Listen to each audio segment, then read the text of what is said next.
Vous êtes dans le QG News. Bienvenue à tous. Voici les titres de ce journal. Le secrétaire général des Nations Unies, Antonio Guterres, demande la libération immédiate des 46 soldats ivoiriens toujours détenus au Mali. Une libération exigée pour ces militaires accusés par Bamako d'être des mercenaires. Une affaire qui, depuis le mois de juillet, a fortement tendu les relations ivoiro-maliennes. Le numérique aujourd'hui pilier de nombreuses économies. L'effervescence en matière de création de start-up constitue un indicateur de cette révolution en cours. Nous partirons dans ce journal au Nigeria. La question du gaspillage alimentaire posée notamment au Sénégal. Les pertes sont énormes pour les agriculteurs en raison des mauvaises conditions de stockage des produits.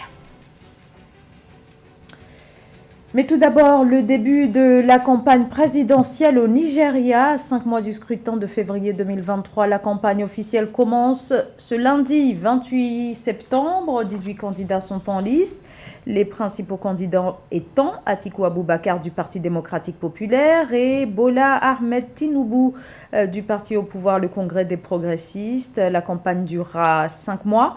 Chacun espère succéder au président sortant Muhammadu Buhari qui ne se présente pas au terme de ses 2 mandats. La crise économique et sécuritaire que traverse le pays devrait être l'une des thématiques au cœur des débats. Le scrutin présidentiel aura lieu le 25 février. L'ONU appelle à la libération immédiate des 46 soldats ivoiriens détenus au Mali. Ils ont été arrêtés en juillet dernier par les autorités maliennes qui les accusent d'être des mercenaires. Dans un communiqué, le secrétaire général des Nations Unies, Antonio Guterres, exprime sa vive préoccupation face à leur maintien en détention. Samantha Saberou Saboubanga. Le secrétaire général des Nations Unies, Antonio Guterres, a appelé à la libération des 46 soldats ivoiriens détenus depuis le 10 juillet 2022 au Mali. L'information émane d'une note publiée le 26 septembre sur le site officiel des Nations Unies. L'ONU exprime sa vive préoccupation face au maintien en détention des militaires ivoiriens à Bamako. La situation des 46 soldats militaires détenus à Bamako aujourd'hui devient une situation délétère et intenable pour les 2 pays. Alors lorsque les 2 pays qui sont liés par l'histoire et la géographie arrivent à cette situation, il faut savoir raison garder. Et avec l'appel de l'ONU, je pense que les autorités maliennes doivent saisir la balle au bond et trouver la meilleure formule pour libérer les 46 soldats ivoiriens. Cet appel des Nations Unies intervient 72 heures après le discours du Premier ministre par intérim du Mali, le colonel Abdoulaye Maïga, à la 77e Assemblée générale des Nations Unies, rappelant à son secrétaire général Antonio Guterres que la qualification judiciaire des infractions liées à cette affaire ne relève pas de ses attributions. Aujourd'hui, il faut évoluer. Et évoluer, c'est souvent reconnaître que nous pouvons, avec les erreurs des autres, se comprendre entre pays frères, s'accepter et se donner la main. Parce que aujourd'hui, à l'allure où vont les choses, il n'est pas exclu que l'ONU, qui va soutenir la CEDEAO dans ses actions, puisse employer la manière forte pour libérer les soldats ivoiriens. Et cela sera vraiment dommage pour la sous-région. Alors je pense qu'aujourd'hui, la sagesse doit commander les actions des 2 pays frères. Parce qu'au-delà de tout ce qui les divise, ce qui les unit est plus fort que ce qui les divise.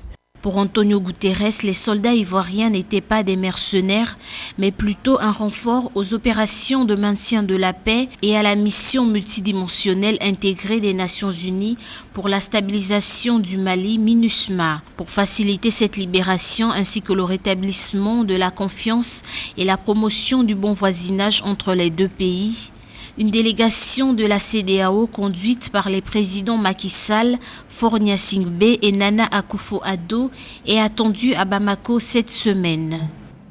Dans l'actualité également, Mohamed Ould Abdelaziz se trouve à Paris pour des soins de santé. Ce séjour, indique l'ancien président mauritanien, doit durer entre 2 et 3 semaines en France, et ce après plusieurs mois de contrôle judiciaire dans son pays où il est accusé d'enrichissement illicite, recel et blanchiment d'argent au cours des 10 années durant lesquelles il était au pouvoir. Et ce dimanche, Mohamed Ould Abdelaziz devrait se rendre à Bordeaux, toujours en France, où une rencontre est prévue avec la diaspora mauritanienne. D'ici à 2050, la population africaine atteindra la barre des 2 milliards d'habitants. En termes de perspectives économiques, passer de 1 à 2 milliards d'habitants dans un laps de temps aussi court nécessite la création de modèles de rupture, et cela doit notamment passer par le développement du numérique. Le numérique, domaine stratégique, peut être l'une des clés du développement du continent. Illustration au Nigeria dans ce sujet signé Samantha Saberou Sabubanga.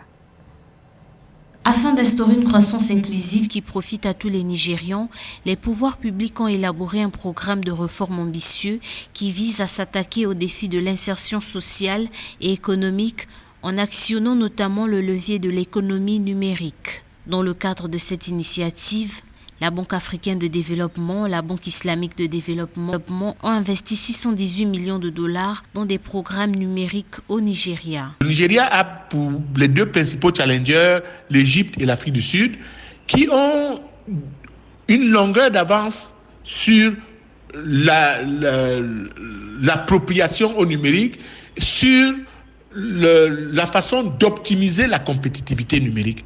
D'où la nécessité d'un pays comme le Nigeria d'optimiser les financements, d'optimiser les secours de la Banque africaine de développement et des autres banques de développement, permettant au pays de sécuriser son avancée, surtout dans le digital. Ce financement tripartite a pour objectif de promouvoir l'inclusion financière et la conversion à l'économie numérique dans ce pays d'Afrique de l'Ouest. S'exprimant le 22 septembre 2022 à New York, lors du Forum international de partenariat économique du Nigeria, le président de la BAD, Akiwumi Adesima, a déclaré que ce financement va soutenir la création de 225 start-up créatives et de 451 petites et moyennes entreprises des technologies numériques. Et le Nigeria, comme on le sait, innovateur, créateur et chercheur, le Nigeria va prendre une longueur d'avance là-dessus. Les pays africains doivent se servir de cet exemple pour optimiser le numérique et rendre les pays d'Afrique subsaharienne encore plus performants en termes de numérique. Et c'est là où les Africains pourront dévancer et sinon battre les pays du Nord. Ce nouvel appui financier aidera le Nigeria à consolider sa position de première destination des investissements pour les startups en Afrique et de pôle d'entrepreneuriat pour les jeunes. Le stockage des produits et la lutte contre le gaspillage alimentaire sont certainement l'un des défis qui se posent aux agriculteurs et aux revendeurs. En effet, bien souvent, faute de système de stockage efficace et approprié, les produits qui résistent très mal aux conditions climatiques finissent par pourrir. La problématique se pose notamment au Sénégal. Amenedji.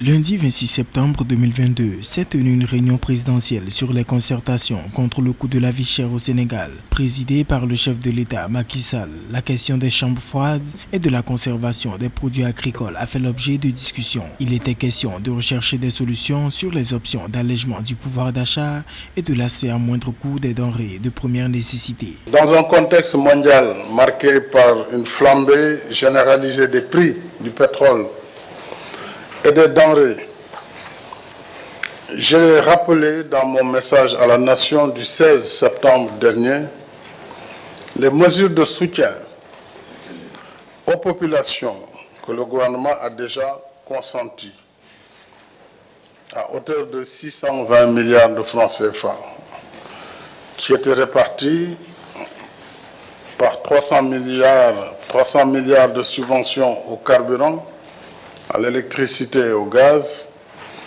157 milliards de renonciation aux recettes fiscales pour éviter le renchérissement du prix du riz, du blé, du sucre et de l'huile.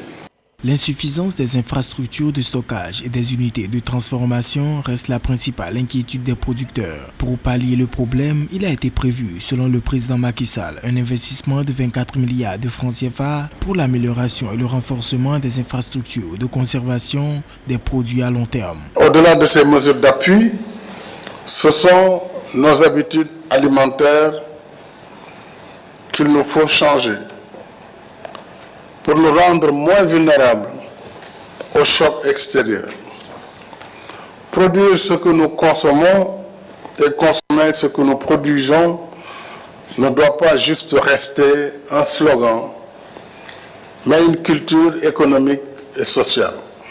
À noter que des concertations permanentes sont organisées avec le ministère des Finances pour atténuer l'impact négatif du conflit russo-ukrainien sur l'approvisionnement du pays. Les autorités exhortent ainsi les populations à préserver les récoltes et à travailler pour sécuriser la consommation nationale. Le sud de Madagascar est frappé par une sécheresse aux conséquences désastreuses sur le plan alimentaire. Cette situation n'est pas nouvelle car cela fait des décennies que cette partie du pays est confrontée aux famines qui précipitent des populations entières dans une malnutrition aiguë.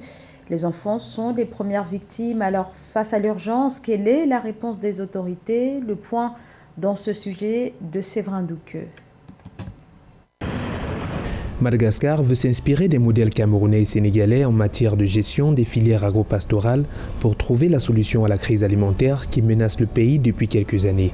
Dans un contexte dominé par la baisse de la production due notamment au changement climatique, le pays compte tirer profit de sa participation à l'atelier international sur le conseil agro-pastoral à Yaoundé, au Cameroun, du 26 au 29 septembre 2022 pour améliorer la capacité de production de petits fermiers à l'effet de les sortir de la pauvreté.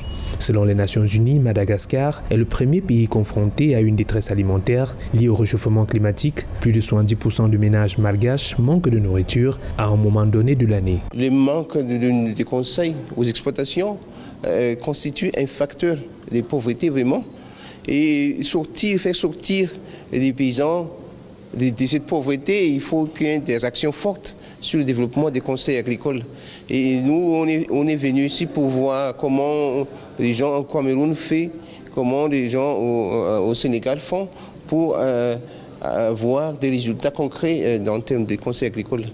Il est question pour Madagascar, à travers sa participation à cet atelier, via FIFATA et Cap Malagasy, des organismes locaux en charge de l'amélioration de la compétitivité d'environ 30 000 exploitations familiales agro-pastorales, de confronter leur compréhension du conseil agro-pastoral à celle du Cameroun et du Sénégal, tout en partageant leur expérience afin d'améliorer la résilience malgache face à la crise alimentaire.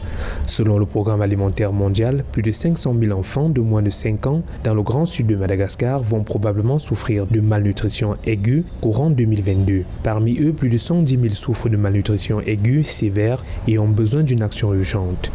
Chaque année, on est frappé des cyclones, des événements climatiques extrêmes.